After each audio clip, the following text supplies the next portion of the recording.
दैनिक पाठ योजना संख्या 4 कक्षा 9th विषय भौतिक विज्ञान कालांश दिनांक प्रकरण ध्वनि के गुण जिसको हमेशा अंडरलाइन करना है।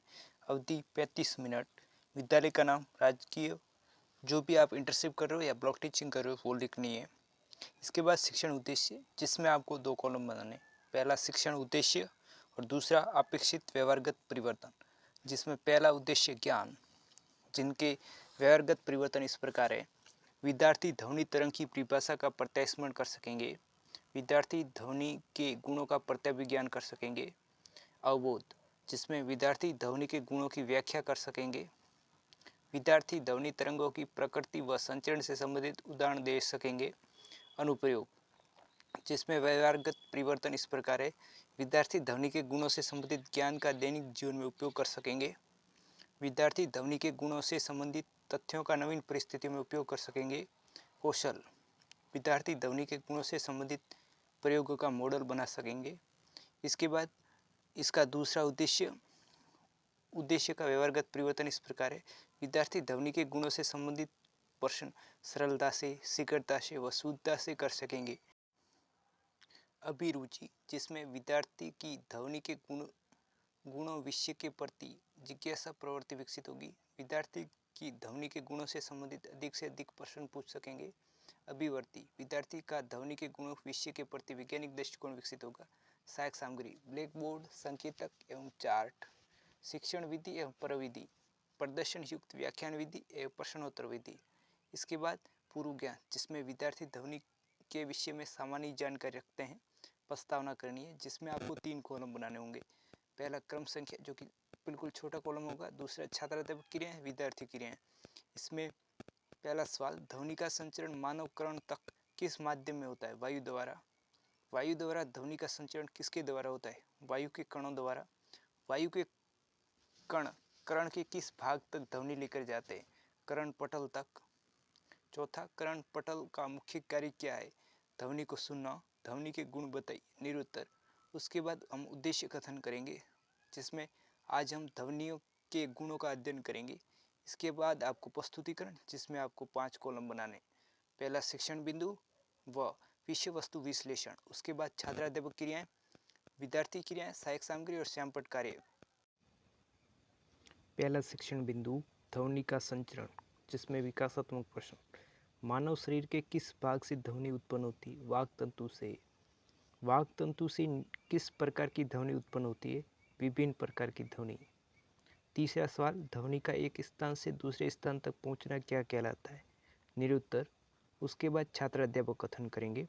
वायु ध्वनि के लिए सबसे सामान्य माध्यम है। वायु को धक्का देकर संपीड़न उत्पन्न करती है व कंपित वस्तु पीछे की ओर कंपन करती है तो विरलन उत्पन्न करती है। यह संपीड़न एवं विरलन ध्वनि तरंग बनाते हैं जो माध्यम से होकर संचरित होती है। इसके बाद विद्यार्थी क्रिया में विद्यार्थी ध्यानपूर्वक सुनेंगे एवं महत्वपूर्ण बिंदु अपनी अभ्यास पुस्तिका में नोट करेंगे। सहायक सामग्री में इस प्रकार का चार्ट बना के चिपकाना है। अगला शिक्षण बिंदु इस प्रकार है। ध्वनि तरंग की प्रकृति जिसमें विकासात्मक प्रश्न। ध्वनि के संचरण के लिए कौन कौन से माध्यम की आवश्यकता होती है? वायु, जल। वायु में ध्वनि संचरण का एक उदाहरण बताइए। हमारे द्वारा किसी से बातचीत की जाती है वो इसका उदाहरण होगा। ध्वनि तरंग की प्रकृति बताइए। निरुत्तर। उसके बाद छात्राध्यापक कथन करेंगे। तरंगों की प्रकृति व संचरण की दिशा के आधार पर 2 भागों में विभाजित किया जा सकता है। पहला भाग है अनुप्रस्थ तरंग। जिन तरंग में कंपन संचरण की दिशा के लंबवत 90 डिग्री होते हैं उसे अनुप्रस्थ तरंग कहते हैं। एवं अनुदैर्ध्य तरंगे जिन तरंग में कंपन संचरण की दिशा के अनुदिश होते हैं जैसे ध्वनि तरंगे। इसके बाद विद्यार्थी क्रिया में विद्यार्थी ध्यानपूर्वक सुनेंगे एवं महत्वपूर्ण बिंदु अपनी अभ्यास पुस्तिका में नोट करेंगे। श्यामपट्ट कार्य जिसमें अनुप्रस्थ तरंगे जिन तरंगों में कंपन संचरण की दिशा के लंबवत होते हैं एवं अनुदैर्ध्य तरंगे जिन तरंग में कंपन संचरण की दिशा के अनुदिश होते हैं। ध्वनि तरंग के अभिलक्षण। अगला शिक्षण बिंदु ध्वनि तरंग के अभिलक्षण जिसमें विकासात्मक प्रश्न। कंपन द्वारा कौन सी तरंगे उत्पन्न होती है? ध्वनि तरंगे। ध्वनि तरंगों के संचरण के लिए किसकी आवश्यकता होती है? माध्यम की। ध्वनि तरंग के अभिलक्षण बताइए। निरुत्तर। जिसके बाद छात्राध्यापक कथन, किसी ध्वनि तरंग के निम्नलिखित अभिलक्षण होते हैं, आवर्ती, आयाम एवं वेग।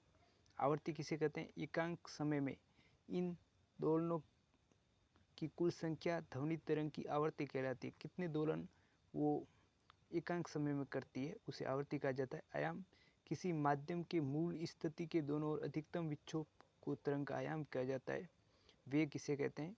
तरंग के किसी बिंदु जैसे एक संपीड़न एवं एक विरलन द्वारा एकांक समय में तय की दूरी तरंग का वेग कहलाता है। विद्यार्थी क्रिया में विद्यार्थी ध्यानपूर्वक सुनेंगे एवं महत्वपूर्ण बिंदु अपनी अभ्यास पुस्तिका में नोट करेंगे। आवर्ती जिसमें एकांक समय में इन दोलनों की कुल संख्या ध्वनि तरंग की आवर्ती कहलाती है। वेग तरंग के किसी बिंदु जैसे एक संपीड़न या एक विरलन द्वारा एकांक समय में तय की गई दूरी तरंग का वेग कहलाती है। इसके बाद आपको मूल्यांकन प्रश्न इस प्रकार लिखने, जिसमें आवर्ती का SI मात्रक है मीटर, सेकेंड, हर्ट्ज या इनमें से कोई नहीं। ध्वनि क्या है, यह कैसे उत्पन्न होती है, ये दूसरा सवाल होगा। तीसरा, किस प्रयोग से यह दर्शाया जा सकता है कि ध्वनि संचरण के लिए एक द्रव्यात्मक माध्यम की आवश्यकता होती है। चौथा सवाल, ध्वनि तरंग की प्रकृति अनुदैर्ध्य क्यों है। पांचवा, किसी ध्वनि तरंग की आवृत्ति 2 किलोहर्ट्ज और उसकी तरंग दैर्ध्य 35 सेंटीमीटर है तो 1.5 किलोमीटर दूरी तय करने में कितना समय लेगी। इसके बाद मूल्यांकन प्रश्न, किसी ध्वनि तरंग की तरंग दैर्ध्य, आवृत्ति, आवर्तकाल तथा आयाम से आपका क्या अभिप्राय है। पर्यवेक्षक टिप्पणी, जो भी टीचर आपको चेक करेंगे वो यहाँ पर उन आपके बारे में रिमार्क करेंगे। आपका बहुमूल्य समय देने के लिए धन्यवाद। जय हिंद।